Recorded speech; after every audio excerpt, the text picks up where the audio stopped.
Esta é a parte 3 da análise audiovisual Grandes Massas de Mediastino. Precisamos desmistificar alguns dogmas. As abordagens cirúrgicas são frequentes nas massas de mediastino, seja para diagnóstico, para terapêutica ou para paliação. A biópsia por agulha guiada por tomografia permite o diagnóstico histopatológico. Isso pode ser dado também pela videomediastinoscopia cervical, pela mediastinotomia anterior, procedimento de Chamberlain, pela videomediastinoscopia anterior. A ecobroncoscopia permite diagnóstico de lesões próximas à árvore respiratória. Em algumas situações, lesões próximas do esôfago podem ser abordadas por ecoendoscopia.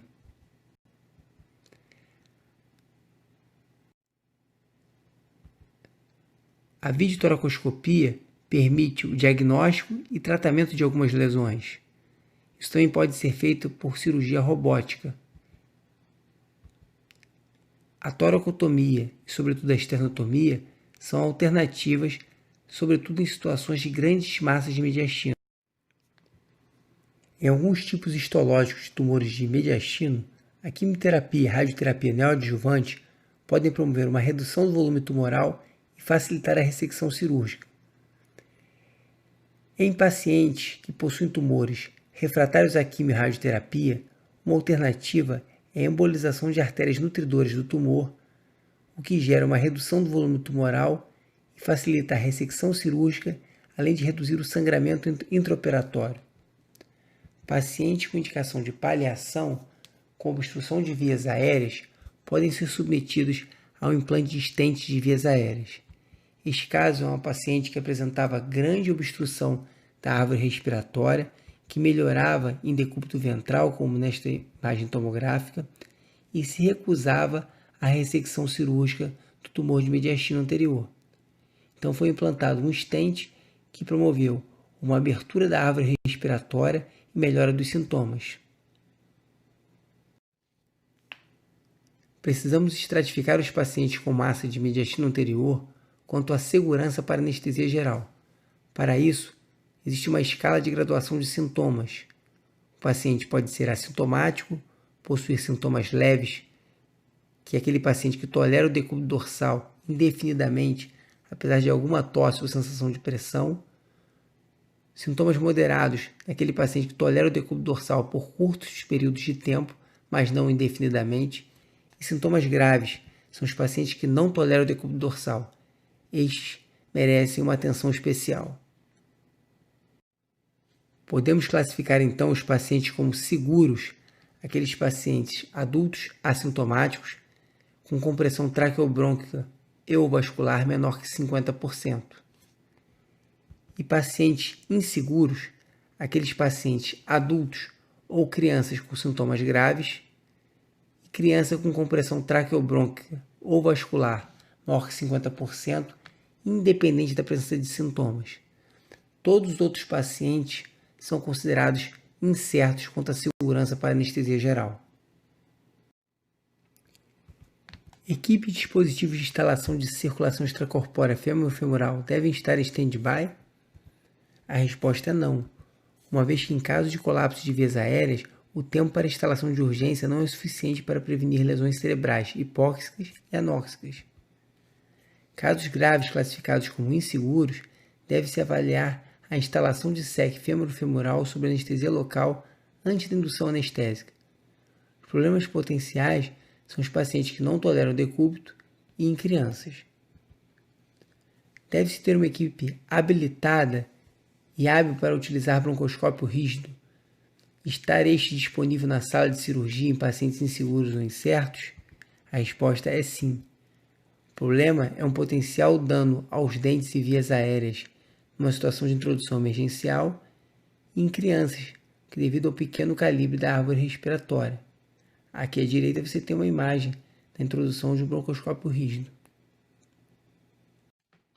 E qual a conduta no caso de colapso de vias aéreas?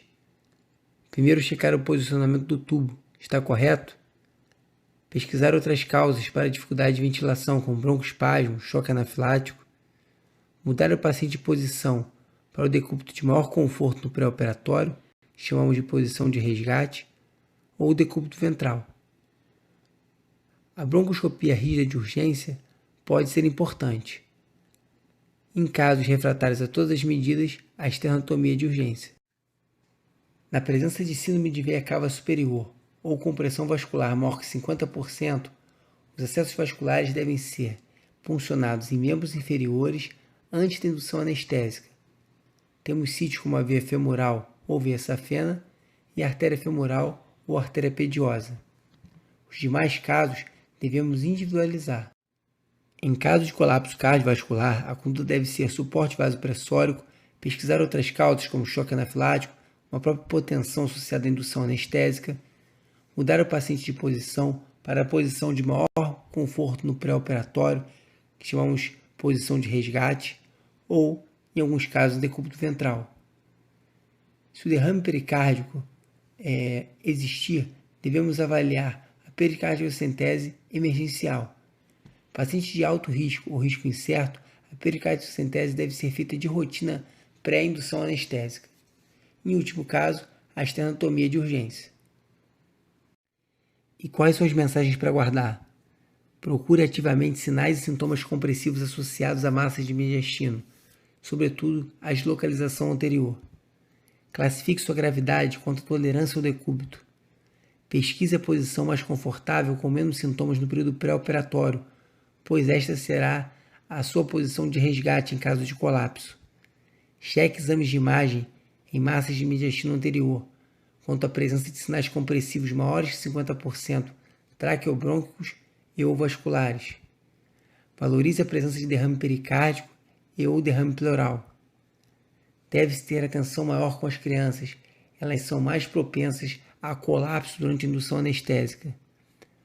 Acesso vascular em membro inferior sempre é uma boa ideia. Lembramos que a veia safena é uma veia superficial e de grosso calibre, facilmente puncionável. Na dúvida quanto à gravidade, mantenha a ventilação espontânea.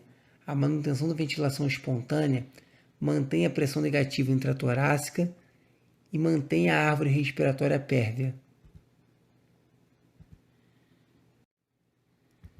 A anestesia local é uma ótima opção em pacientes de alto risco. Pensou em circulação extracorpórea? A instale antes de induzir anestesia, sob anestesia local. O broncoscópio rígido pode salvar uma vida. Adultos assintomáticos, sem compressão maior que 50% na árvore traqueobrônquica ou vascular, a indução é segura. Complicações também ocorrem no pós-operatório, por isso precisamos manter a vigilância nesses pacientes. Pacientes de alto risco, por que não um curso de corticosteroides, quimio e radioterapia neoadjuvante e ou embolização em caso de tumores refratários a quimio e radioterapia. Se você ficou com dúvidas sobre esta análise audiovisual ou se você tem questões da sua prática clínica diária, mande para nós nosso e-mail contato@nest4u.com. Muito obrigado.